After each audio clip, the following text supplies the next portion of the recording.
you very much, Rose. That was fantastic opening speech to our debate this afternoon. Thank you very much.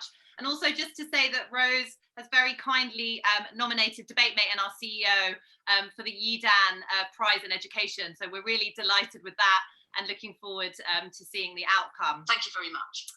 So now we move over to our first speaker on Thank you very much, Rose. That was fantastic opening speech to our debate this afternoon. Thank you very much. Sorry about that. That's the live stream on YouTube playing at the same time. I was like, someone's talking back to me. Okay, so now we go over to side opposition, and our first speaker is Andrew Adonis. Andrew's a Labour peer and vice chair of the European movement. He was the previous Secretary of State for Transport in 2008 and 9, and Under Secretary of State for Education in 2005 to 8, and also involved as a special advisor in education under Tony Blair. So give it up for Andrew, and perhaps you can share your favourite subjects with us as well at the beginning of your speech. So join me in giving a big round of applause for Andrew. Woo! Thanks. And can I give a big round of applause to DebateMate? You do fantastic work, and the fact that you're keeping DebateMate going like this through the lockdown is a huge tribute to the team and to this great sense of urgency that we have in keeping education going. Now, you asked for my favourite subject. My favourite subject is history. Behind me, you see Mr. Gladstone, the greatest Prime Minister of this country, who introduced universal primary education as we know it into this country with his 1870 Education Act.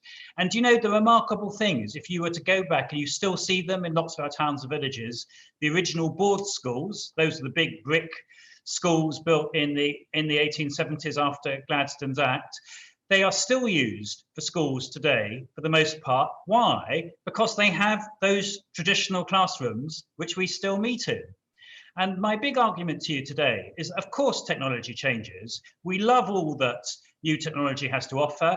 It makes so many more things possible in education than were possible before. The ability to share more widely, to learn more widely, to interact more broadly, to engage at home as well as in school, so much more than we used to. All of those things are true, but we do not have to choose between them. We don't have to choose between modern technology and human nature, which is as old as Aristotle and back to the ancients, which hasn't fundamentally changed. And as Aristotle told us, he said man actually, but we now say people are social animals. We like to meet.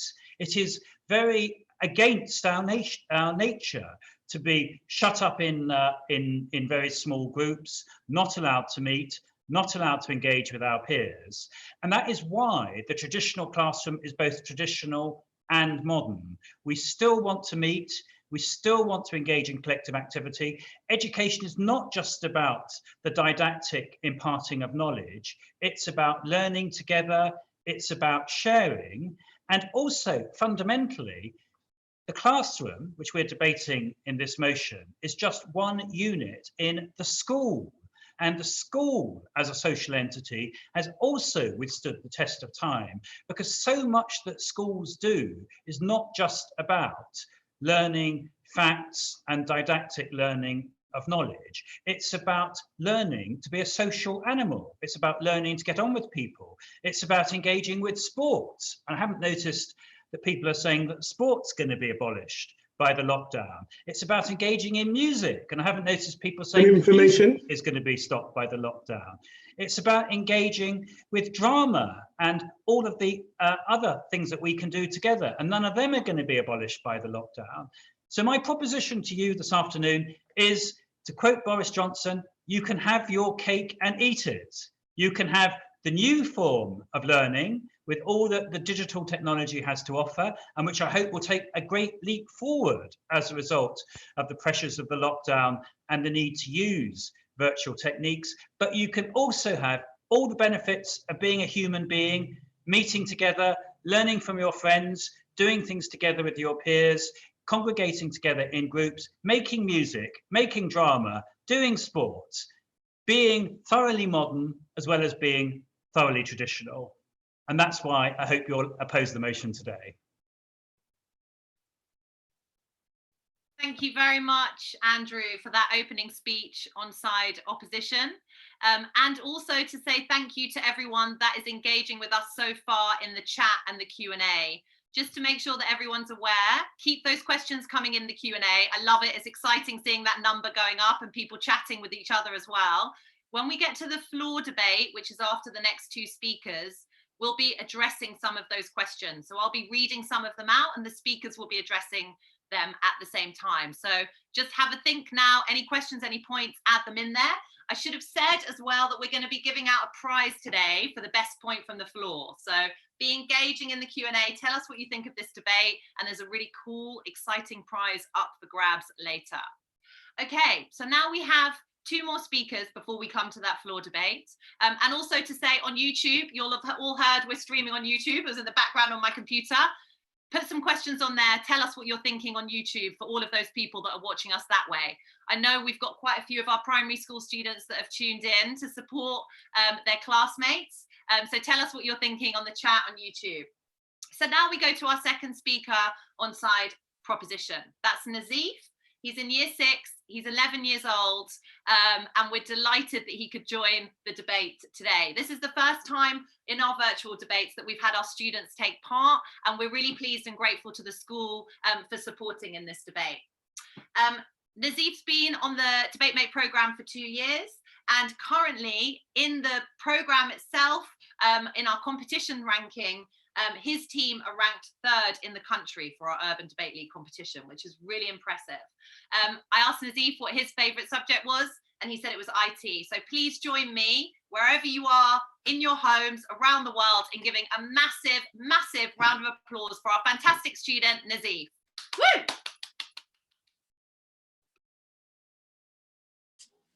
Good afternoon, ladies and gentlemen, boys and girls, and of course our honourable judge. I'd like to start my speech by stating how I completely and wholeheartedly believe in the motion. This House believes that the days of traditional classroom is over, and I'm sure you believe in this too. Before stating my point, I'd like to rebut the previous speaker. He said that traditional school is not over because we have the brick buildings and the sport and all of that, but no.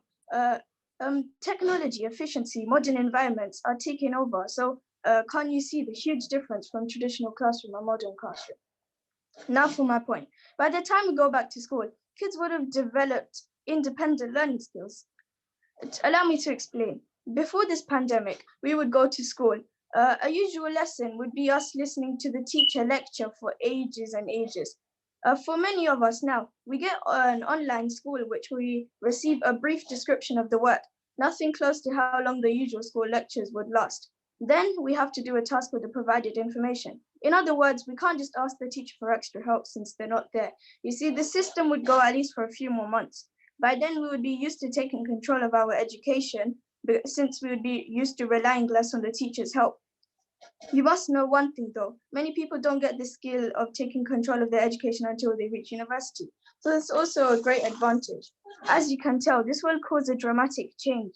And also a similar change is that it will be gaining independence means that the system will also be very rich in efficiency, and it creates more course productivity. That certainly is more different to the usual school in a few ways. One way is that we can now change the phrase school feels like forever because it will be more efficient. Now to really convince your mind that we're correct, ask yourself a few questions. Am I depending on the teacher or am I gaining independence? Am I getting the same lectures I used to, or am I taking control? Now, don't misinterpret this. We're not saying that we don't need teachers anymore. We're simply saying that the independence in education will change the system in terms of efficiency. And the way we used to rely on teachers, don't forget, our teachers will still help those who need it anytime. The evidence is simple, relatable, and correct. My evidence is all about us students. We are already experiencing these changes. Like I said, can you feel the independence? I certainly am. You are listening to mini lectures every day in your online school, and now you are taking control since the teachers cannot take control of your education anymore. There's no more whiteboard, but there's your brain. You are getting used to this efficient way of learning, and that is why I'm agreeing to the motion in which the days of traditional class is over. We are practically teaching ourselves lessons with little support. Now let me finally show you how we were 100% correct. The opposition can't deny that we are building a skill of independence. Neither can they deny that this will make us rely less on the teacher, meaning that if you believe in the days of traditional classes over, then you believe in a fact. If you think otherwise, then you believe in a lie. So I'm sure that you have realized and accepted that the days of traditional class is over, and it will change immensely. Thank you for listening, and vote for proposition. Woo! Massive round of applause for Nazif. What a fantastic speech. Those 23% at the beginning that were undecided, I imagine maybe Nazif might have swayed some of those with that brilliant speech. Such confidence and brilliant structure. One of the things that we work with our students on is having a really clear structure so that they can be concise and persuasive, and Nazif certainly did that. Thank you so much for joining us and for how you've been throughout this whole process. He's always the earliest one that joins our Zoom meetings in preparation. So thank you very much, Nazif. Okay, we have one more speaker before we come over to you for the floor. So tell us your questions. Again, I'll be reading some of these out, and we've also got a couple of special people that we're going to hear from. Our second speaker on side opposition is Samiha. She's also in year 6 at Elmhurst Primary School, which is in Newham. And she's 11 years old and has been doing DebateMate for 2 years. Thank you so much for joining us, Samiha. As I said, I asked everyone's favorite subject, and she said hers was English. So give a massive round of applause for Samiha. Woo!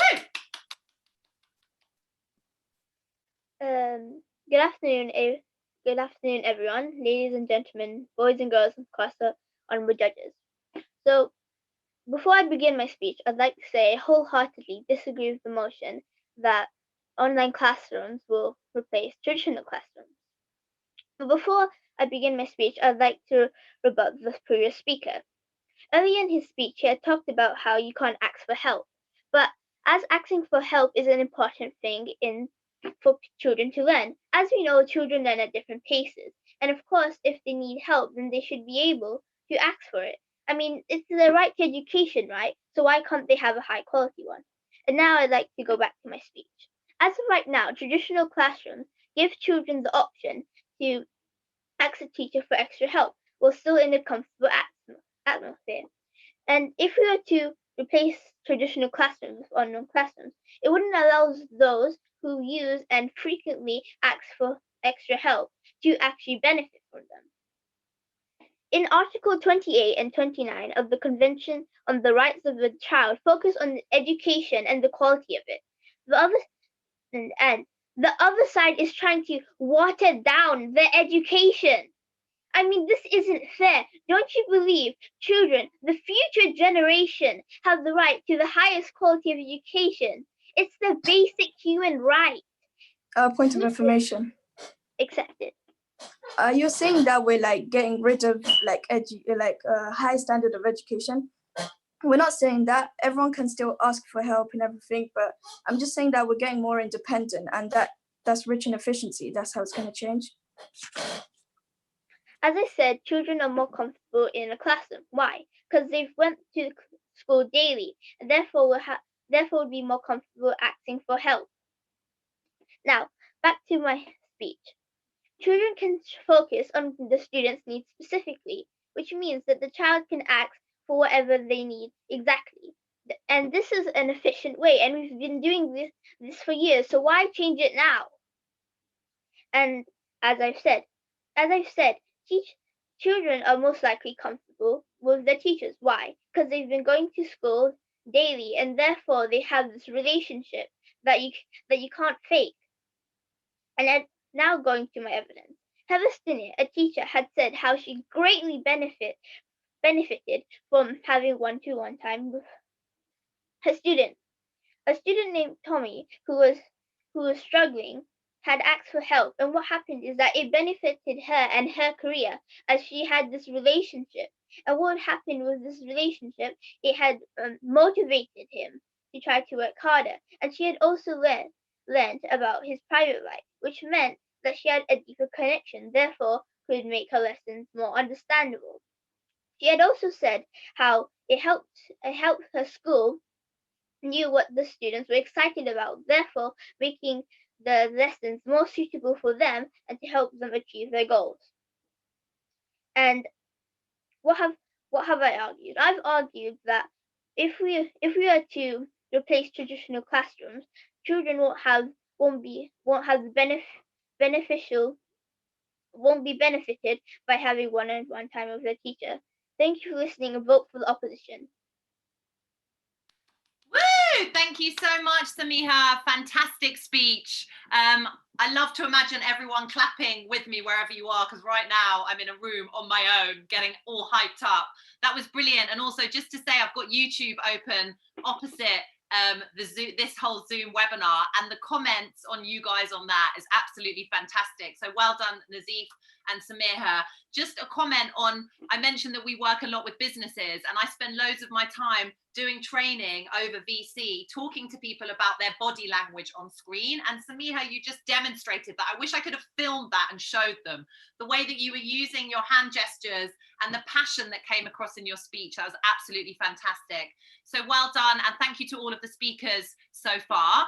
What we're going to do now is come on to the floor debate. So this is the section where all of the hundreds of people that have tuned in today have an opportunity to ask any questions and make any points on the debate. These points won't be addressed individually. They'll be addressed by the summary speakers, which is Iffy and Jane. And I can see loads have come through on the Q&A. But before I go through some of those, we have someone on the panel that I'm just going to invite to turn her camera on. That's our Head of Education, Shayon. And she's just going to kickstart us with a point that she'd like to raise on this debate. So over to you, Shayon. Thank you, Jess. And can I just start by saying, wow, I find myself asking, am I smarter than a 10-year-old? The answer might be no. So well done, guys. My question and my contribution in this debate is that I think that learning should be fun. It's something that we place a heavy emphasis on at DebateMate, making learning fun, making it cool, providing opportunities for young people to talk, to communicate, to be active, to come together. And since the lockdown, this is something that we've really focused on. So ensuring that we can run virtual debating clubs where our kids can talk, they can laugh, they can discuss what's going on in the world in an environment that is supportive about that. And so I think we've really got to ask ourselves in this debate, is it more fun to be in a classroom with your friends and catch up on what's going on, but also learn, speak to your teachers, ask them questions that might not necessarily fall within the context of your lesson? Or is that fun on your own at home? So I think we've really got to think about, on both sides of the house, is how can we ensure that learning is fun and engaging in the absence of a physical building when we can't bring people together? Thanks. Great, thank you very much, Sean, for kickstarting this floor debate. Now I'm going to go over to some of the questions that people have been putting in the Q&A. Thank you so much for all the activity throughout the debate. So Manisha said, schools and the traditional school classrooms are safe spaces for many pupils who do not have a safe space in their home environments. Often homes can be crowded and children share rooms. They often share devices such as laptops. How can proposition ensure that pupils are safe when away from the traditional classroom? Thanks, Manisha. I love that question. As I said, these questions will be responded to in the summary speakers. Some anonymous person said, what's the budget for some of Rose's ideas? So interest in the budget. I know that some of you will have personal questions for individual speakers. If we have time at the end, we'll allow those questions to be asked to the speakers, but we'll address them as far as we can in the summary. Peter Klauber says, for Rose, what could the AI you're talking about look like in practical terms? And I know that Iffy and Rose have had some conversations on this, so Iffy, in your summary, you can try and address some of these questions for Rose. And then I've got a really good one here from Abir. What about the countries that don't have the infrastructure for online learning, that don't have fast internet or proper devices at home? Yeah, definitely, I can see quite a theme of those coming up. Charlotte says, if you're going to do schoolwork online, how can we ensure that everyone's actually doing the work? A question here from Lorna. For children with mental health issues and children with SEND, the traditional classroom allows for extra support, reliable safeguarding, and an ability to build social and emotional skills. Whilst technological solutions to education increase independence and are working well for many children, vulnerable children may lose out. Question for the House: how would the needs of these children be attended to in the structure without the traditional classroom? Thanks, Lorna. And that actually echoes lots of the questions and points that are coming through on YouTube, people talking about the same thing. Students with SEND, looked after children, how can we ensure that they are looked after in this kind of world of online learning? Anisha says, moving away from the traditional school classroom doesn't seem very inclusive at all. What about our students with specific learning needs and difficulties? How are we proposing to cater to the needs of those students? Thank you very much for that point. Abaya, I think the school is supposed to prepare students for life, but the modern schooling system doesn't do that. It was meant to prepare people working in factories during the Industrial Revolution. So don't you think that it's time for a change? Thanks very much. Rosanna says, my question is for Rose. If we replace the traditional classroom, how will we ensure that children, particularly those from disadvantaged backgrounds, don't get left behind? For some children, teachers are their biggest advocate. Additionally, schools are often the constant in people's lives. How would a new virtual classroom tackle this? Research from the past few weeks suggests that these weeks out of schools will regress the progression that was made in education over the past decade. Thanks so much, Rosanna, for that. Cindy says, hi to everyone in the DebateMate team, fantastic debate. Is it possible that the proliferation of screens in classrooms and homes for education purposes might actually turn young people off screens because they will associate it with schoolwork? Interesting point. Could this mean a generation of young people that are actually less addicted to their smartphones or computer? And is this something that we would welcome? Thanks, Cindy. Ben says, for both sides, what can we do to ensure that young people's voices are included in the conversation about what their education should look like? Today is proving yet again that they have the best ideas. Let's get them to the table. Wow, the questions keep coming in. This is really exciting seeing them all. I wonder if I'm going to be able to get through them in the time. Alex says, in a new world, how are the skills at this time and management? How can we deal with adults other than parents in controlling this? What about, Olivia says, what about the physical education? How can we make sure children get in their 2 hours a week? Yeah, interesting point about the range of subjects that would need to be taught online. Anaya says, my question is, how will we meet new people and make new friends if we're looking at a non-traditional classroom? Thanks so much. I can see loads more questions coming in. Holly, Zinat, Pat, Anna, loads and loads of more questions coming in. I think I might just pause now and we'll take a few more in a minute, but I think we have our CEO on the line and it'd be really great to hear from her, just her thoughts on this debate before we read a few more questions from the floor and go to our summary speakers. So without further ado, please join me in giving a massive round of applause for our CEO and founder. Without her, no one would be here. This debate wouldn't be taking place. So give it up for Margaret. Woo! Can you hear me? It's wonderful to be here. Well done. What an amazing debate. All I really want to say is that online learning is democratizing good quality education. That's what we're aiming to do at DebateMate. We just bring amazing standard of education to everyone. Traditional education, traditional schools will adapt so that they now become the place where students learn what we call the soft skills. They'll go to school to be socialized, to have fun, to learn to communicate, to learn resilience, all the things now that everyone says that they're not learning at school. So we see the role of the traditional school as expanding and modernizing and democratizing so that many, many, many more children have access to great quality education. Thank you very much, Margaret. And just a couple more questions. We've got a question here, a point from Grace saying, regardless of provision schools are putting into place, people can't ignore the huge gap for many families in terms of the technological provision. You know, like other people have been saying, multiple students sharing the same device. And if the government are talking about giving laptops, how long is this going to take, and how is this going to have an impact on those students and that gap that is created?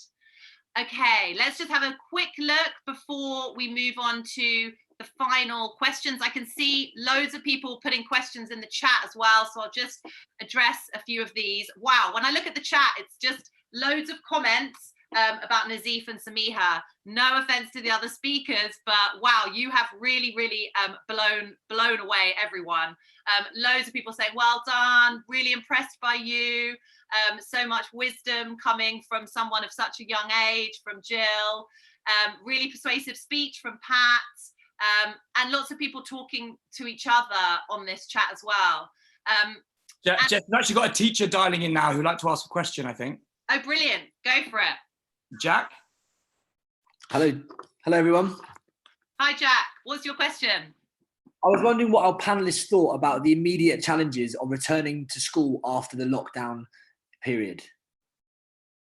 Great. Thanks very much, Jack. Really current, and actually we're about to have a current teacher telling us her views on this motion, so perhaps she can address that. Okay, we're going to move on now, just in the interest of time. I'm so sorry that I couldn't read out all of the points in the Q&A and in the chat. Please keep them coming. As I said, if there's an opportunity at the end, we'll allow you to address some personal questions to the speakers. But thanks so much. I didn't actually say what the prize was for the best speech. Those of you that have come to one of our showcase debates before, that are involved in the DebateMate family, will know that we always have the same prize for our best floor speech. And usually I have a physical copy of it. Those of you that don't know, it's a Nando's voucher. Everyone loves chicken, there's veggie options as well. Everyone loves Nando's. We always give a Nando's voucher out. And my team was saying, have you got a voucher to flash up on screen? And I was like, no, I don't. So I went into my daughter's playroom and I found some little plastic chicken chips, and for those veggies, little sweet corn and peas. So that just gives you a little taste of what is in store. If you put a question on that, we're going to be looking through and we'll be contacting you over email to let you know if you've won. Okay, so now we go to our final speakers of the debate this afternoon. So we reverse the summary speakers. So we always finish, start and end the debate with the proposition. So speaking in summary opposition is Jane Carhill. Jane's been involved with DebateMate for a number of years. She was a former DebateMate mentor in London. She worked with us on her gap year. I've got fond memories of walking around Hackney with Jane, recruiting primary school students for our very first year of the programme. She's a Teach First ambassador and currently head of English at Eltham Hill School in Greenwich. Her favourite subject is most definitely the subject that she teaches. Give it up for Jane, the English head of English. So give it up for Jane. Woo! Great, thank you, Jess, and clearly got a really tough act to follow, which is very, very daunting. Firstly, just to say that this is not a Zoom background. This is an empty traditional classroom, and it fills me with sadness to see it. It's certainly not over, and I can't wait for it to come back. And the reason for that is that I know that for every second that this classroom remains silent, and for every second that our corridors remain empty, and for every second that the footballs on our ashtray remain unkicked, is another second that inequality grows in this country. As this virus spreads, we can test the theory about the death of the traditional classroom. And unlike the other government tests, the results have come in thick and fast, and they are not good for the proposition, as so many of you have pointed out in today's Q&A. We know that families facing a £30 a week increase in food costs aren't getting the food vouchers they need. We know that we are in the 5th week of this lockdown, and we're still 3 weeks away from students, disadvantaged students, having the laptops they need to address remote learning. We know that only 5% of the most vulnerable students who are meant to be coming into school are doing so. What we've realized during this crisis is that schools feed people. Schools are actually hubs of technology, and schools are carers. And with the death of the traditional classroom, we would lose all of those things. even if that wasn't true and it was just about learning in schools. We're looking at a 6-month learning gap as a result of this online experiment, whilst the privately educated are getting Zoom tutoring sessions every single day. This would be terrible for inequality in this country. I want to engage with some of the things that we've heard in this debate.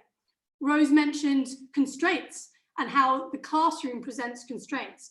There are 3 responses to this point. Firstly, if a classroom is rich in knowledge, if a classroom is rich in books and discussion, then the limits of the walls are only that, walls. Without the constraints of time and place, how do we build the relationships that Simi has so brilliantly spoke about in her speech? And without some constraints, how do we manage staff workload, and how do we manage the routines that children need in order to learn? That is what the traditional classroom gives us. On the question of independence, if a task is new, actually people are going to need help with it. If a task is challenging and worthwhile, students need help from their teachers, and that's better in person. So when we attack Victorian classrooms, we should remember that compulsory education introduced by Victorians, as Lord Adonis mentioned, transformed this country forever. When we attack Edwardian standards, we should remember that that was when we introduced free school meals that millions of families depend on. Traditionally, we have progressed. And the story of the traditional classroom, from its chalkboards to its smartboards, is the story of social progress in this country, and we cannot risk that with any experiments. Our most important point in this debate is a very, very simple one, and it's something that I experienced a few weeks ago. When our year 11s and our year 13s left this building, we didn't just lose a set of exams, we lost 2 months too early the most important relationships that we have with our students. And this classroom stays may be on hold, but so long as those relationships can be revived and so long as they can be reborn, these days are far from over. So please, I urge you to vote for all the teachers who miss their students. Please vote for all the students who miss their friends. And please vote for the traditional classroom, the best mechanism for social progress that this country has ever invented. Thank you.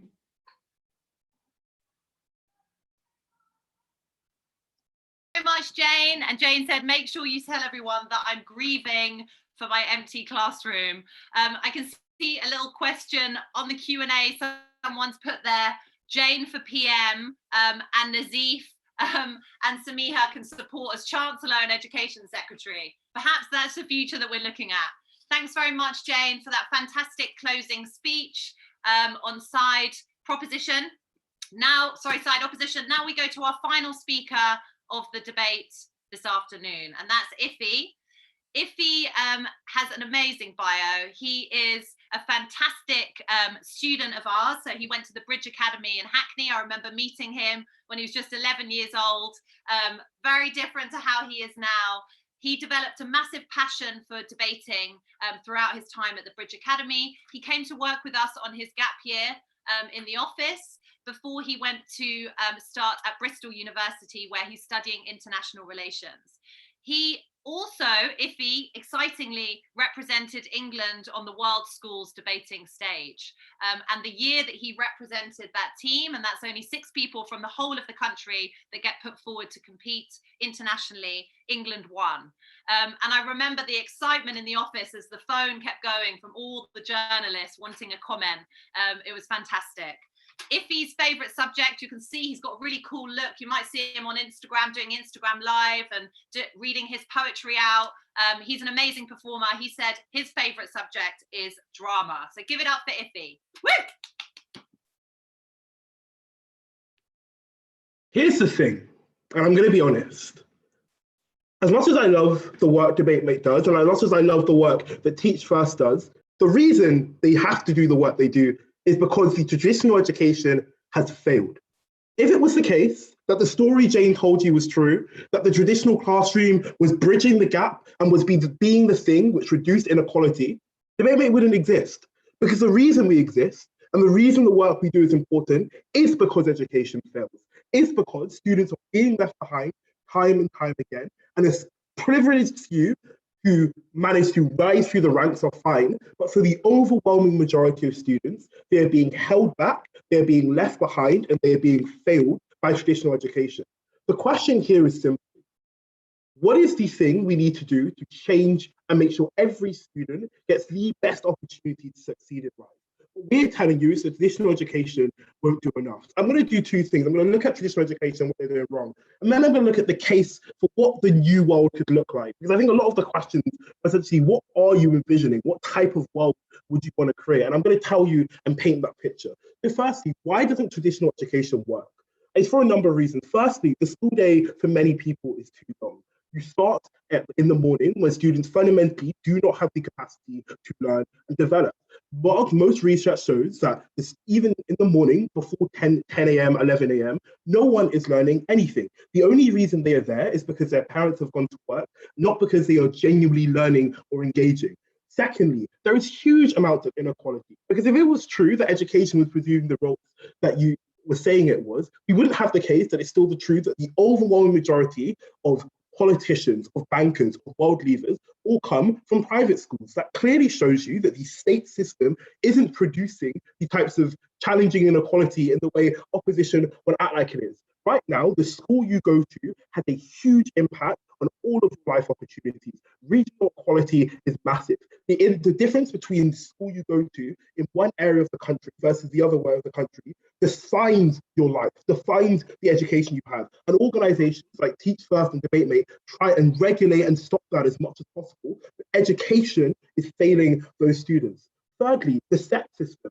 It is fundamentally just the case that setting students means loads of them get left behind. If you are the 21st best English student in your year, but top set only has 20 students, you're locked off all of the top conversations and all of the knowledge sharing that Jane wants to talk about and that opposition want to talk about. Right now, students are being set and being streamed, and from 11, they're being told they're not one of the best students, and throughout that get left behind, and they end up in a place where they feel uninspired and lack confidence because the school system does that. The reason the school system has to do that is because of the physical limitations.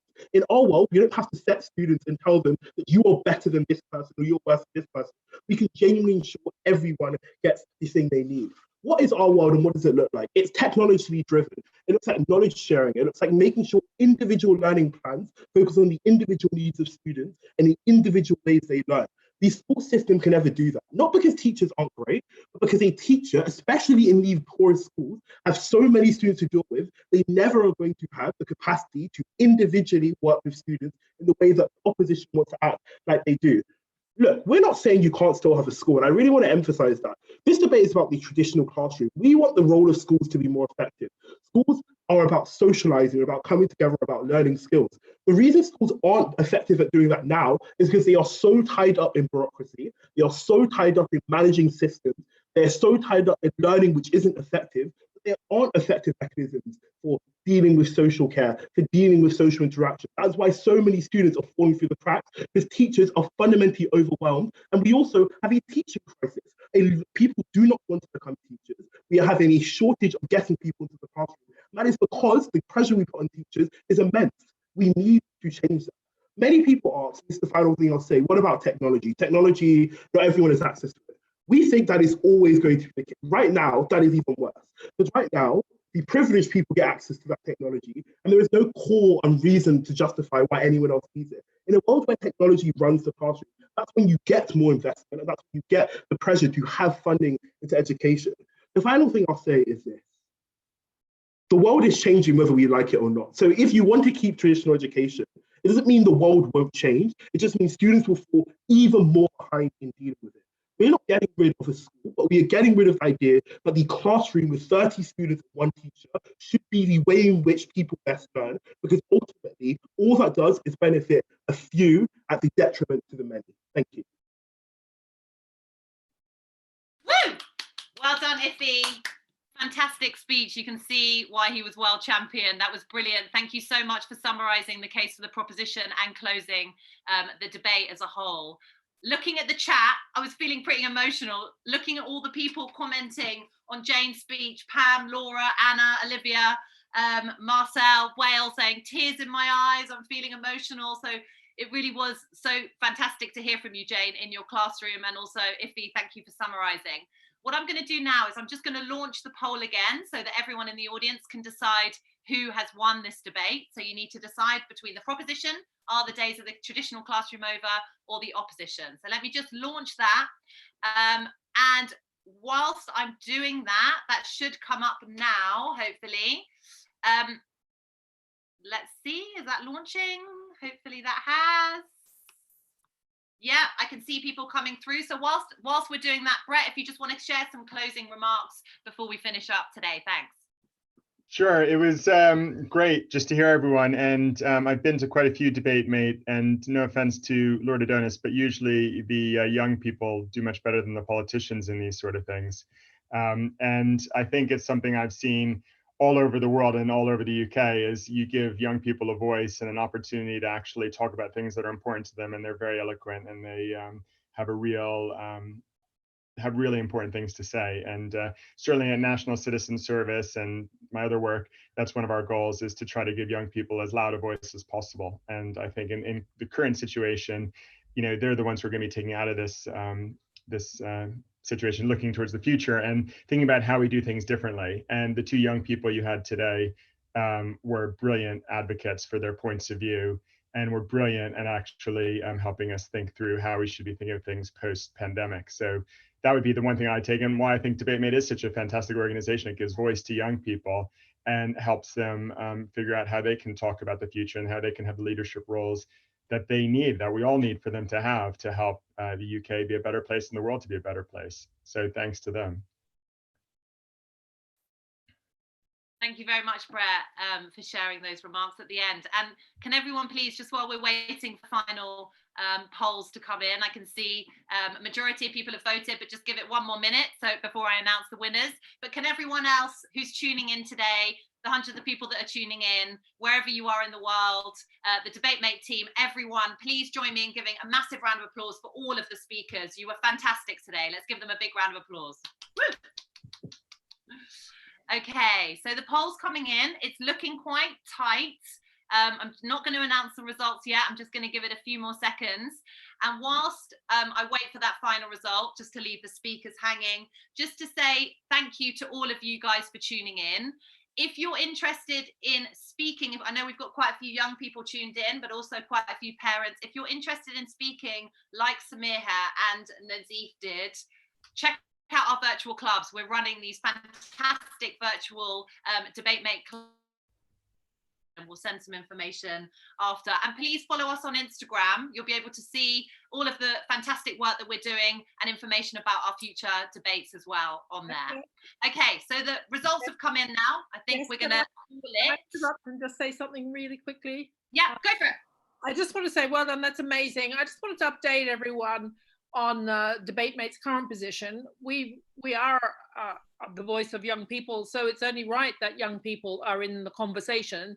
So we're running very actively that young people be advisors, that they run the conversation of what happens in schools and in education. We're working, for example, with Jamie Oliver on a campaign against child obesity. We're going to get the young people to run that. We're in a campaign for lowering the voting age to 16. We're apolitical as an organization, so we can put both sides of the story. We are running a young person's Davos next year. So there's a lot going on. So watch this space. And if you want to take part, join in our virtual debate clubs and learn how to put your point across. And I want to say well done. I mean, everyone's been fabulous, but I've got to say well done, Iffy. Iffy's been involved with DebateMate since he was a tiny kid, 13, and he is the epitome of everything that that we aspire towards. So well done, and thank you, everybody. Thanks, Margaret. Okay, so the polls are in. It's very time, but the winners debate, our third virtual debate on education on the first day of May, are the team in opposition. So it's 37 proposition, 55% in opposition and 8% undecided. So definitely the speakers swayed those 23% to each side. So please join me. Massive congratulations to the team in opposition. Woo! And thank you all for tuning in. It was truly a pleasure to share this lunch hour with you, and we'll keep you updated on the debates that we have coming up in the future. And looking out my window, the sun has just come out. What a perfect time for that to happen. Who knows what the case is of the weather all around the world, but stay tuned with Debate May, and most importantly, stay safe, everyone. Look forward to seeing you soon. Thanks.